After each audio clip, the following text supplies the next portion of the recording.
Hello, and welcome to your lecture on the Nile and Egyptian belief. Grab your student notes and use them to follow along and fill in any blanks that you missed in class. The Greek historian Herodotus, considered by many to be the first modern historian, described Egyptian civilization as the gift of the Nile River. In other words, without the Nile River, there would be no Egypt as we know it today.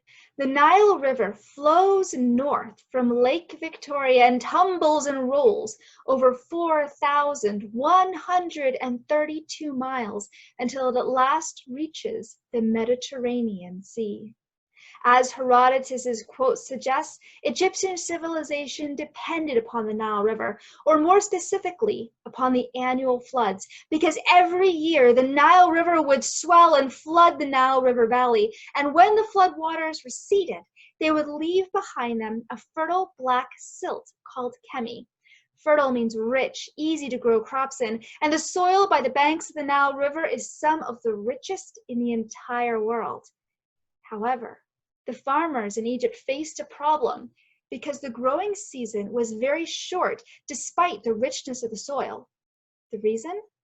There was very little rainfall, and without rain, that kemi would dry up and become useless for growing crops. So farmers had to learn how to use the Nile River for irrigation.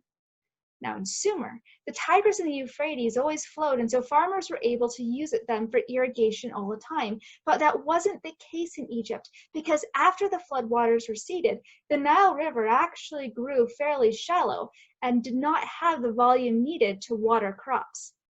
So while Egyptians did dig canals for irrigation, just like in Sumer, they used them to trap the floodwaters and use them during the part of the year when the river was not in flood. The way the Egyptians trapped the floodwaters was to dig deep canals to the Nile River. When the Nile was in flood, the canals would fill.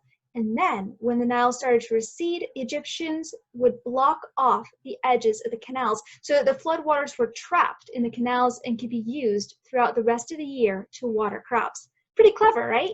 Between the rich kemi that it brought and the waters that it supplied, the Nile River sustained life in the Nile River Valley in Egypt.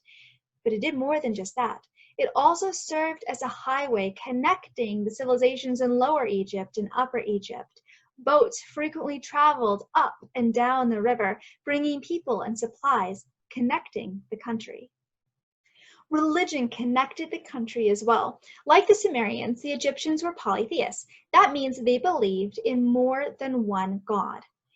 And as in many polytheistic societies, these gods and goddesses were all too human in the way that they acted. They could be cruel or kind. They could fall in and out of love. They could be jealous or generous. You did your best to win their favor by offering them the correct sacrifices and performing the correct rituals. But when push came to shove, you couldn't really count on them. They were powerful, they were unpredictable. You wanted them on your side, but you were afraid of them as well. Bridging the gap and serving as a shield between the unpredictable gods and the cowering humans was the pharaoh, the king of Egypt. The pharaoh was considered semi-divine, that is, part god, and his job was to take care of the people of Egypt and to make the floodwaters come. The Egyptian people didn't know why some years the floods were large and left lots of kemi behind, and some years they were small so the crops barely grew.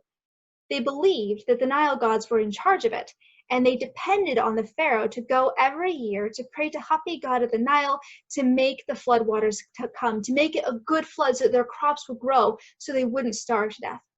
This is only one example of how the pharaoh served as a buffer between the gods and the people, and why they depended upon him. There was another way in which the people depended on the pharaoh, however. He was considered to be above politics. His semi-divine status meant that he was sort of a neutral party, for there were politics and factions in Egypt. If you remember that map I showed you briefly of Egypt, this one, you can see that we have Upper Egypt and Lower Egypt. Even though we normally think of this as up and this is down, remember the Nile River ends here, and so this is Lower Egypt and this area is Upper Egypt. Lower Egypt and Upper Egypt used to be two different kingdoms. They were united under Pharaoh Menes, who conquered it all, but they always thought of themselves as two different lands, even though they were united under one pharaoh. And they didn't like each other very much. Lower Egypt kind of thought Upper Egypt were a bunch of hicks, and Upper Egypt thought Lower Egypt were a bunch of snobs. But the pharaoh was neutral. He was semi-divine. He wasn't like you or me, some petty human. And so both people from Upper Egypt and people from Lower Egypt could look to the pharaoh and think, yeah, it's okay if he rules us because he's not allied with one side or the other. You can't talk about life in Egypt without also talking about the afterlife, because people were focused on it. They loved life in this world, and they knew that they were going to love life in the next even more. And they wanted to get to that afterlife after they died. For a long time, it was believed that only the pharaoh could reach the afterlife. After all, they believed he was semi-divine and would go to join the gods after he died. But they managed to find a loophole that let everyone else get there too. And by the year 2000 BC, it was believed that everyone could get to the afterlife. And what was that loophole? Well, in the Egyptian view of the afterlife was a lot like this world. You still went hunting, you still went fishing, you still worked in the fields, only it was better. It was this life, but without all of the tragedy. So that meant that when the pharaoh got to the afterlife, he would need people to work for him. He would need servants. He would need people to work the fields. In other words, the pharaoh got to go to the afterlife because he was semi-divine. Everyone else got to ride his coattails to the afterlife because he would need people to work for him there. And when you have someone who rules the whole country, technically everyone works for him. So everyone can go to the afterlife. And this made everything having to do with the afterlife a huge business. Preparation for the afterlife was important and expensive. People spent everything they could afford, and a good deal that they couldn't, in order to ensure the best journey to the afterlife for themselves and for their families. Because while we in our modern society say you can't take it with you, meaning that when you die, all your stuff stays here, even as your soul goes up there. In ancient Egypt, the phrase would be more like, you absolutely can take it with you, and you're going to need it.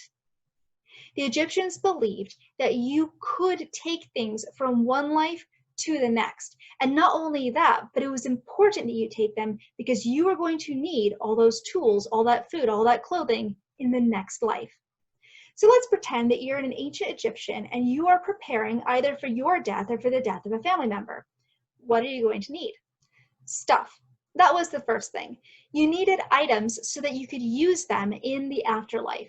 And when I say items, I don't just mean your favorite book, although of course you'd want to bring that too, just in case you wanted to sit down and read. You also needed items like food. Here you have jars filled with delicious food to eat in the afterlife. Paintings were also useful if you could afford a tomb and someone to paint them, because paintings of activities would allow you to do those things in the next world. So here you have people going on a boat down the Nile. Having this painted on your tomb wall would enable you too to go on pleasure cruises down the Nile after you were dead. So, number one, you're going to need stuff so that you can use it in the next world.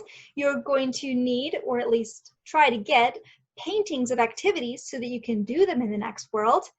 Next up, scrolls and spells.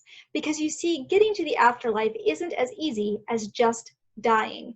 Your soul has to actually make it there. Your soul has to make a journey, a dangerous journey, full of obstacles to overcome and monsters to avoid. Your soul is going to need instructions. And if you have the money, you can hire priests to write out those instructions in magical hieroglyphs that your soul is going to be able to read that will get you all the way to the afterlife. Here's a picture of the Book of the Dead, one such instruction manual. All right, so you have items that you can use in the next world. You have paintings to let you do activities in the next world. You have spells and scrolls to help you find the afterlife and avoid the dangers on the way. But there's one more thing that you're going to need, and it is perhaps the most important of all. A body. You are going to need a body. Because although hopefully your afterlife form would be much more attractive than the corpse on Earth, the fact of the matter was that in Egyptian belief, the status of the two was connected. If your corpse on Earth rotted and fell apart, say goodbye to that awesome afterlife body. So the Egyptians came up with the process of mummification, a way of preserving a dead body so it does not rot. And they were so successful at it that we have Egyptian mummies that are thousands of years old. The process was gruesome but effective. They would take a long hooked implement, stick it up your nose. You're dead, you won't feel it. Scramble up your brains, let them drip out, take out all your organs except the heart. And that is important because before you got to go to the afterlife, your heart would be weighed against a pure feather. If your heart was lighter than the feather because you've done so many good deeds in life, congratulations, you've got a one-way ticket to the afterlife. If, however, your heart was heavy, well, I'm sorry, but a monster's going to come and eat it, and you are just going to go out of existence. So they left the heart in. All the organs other than the heart were removed.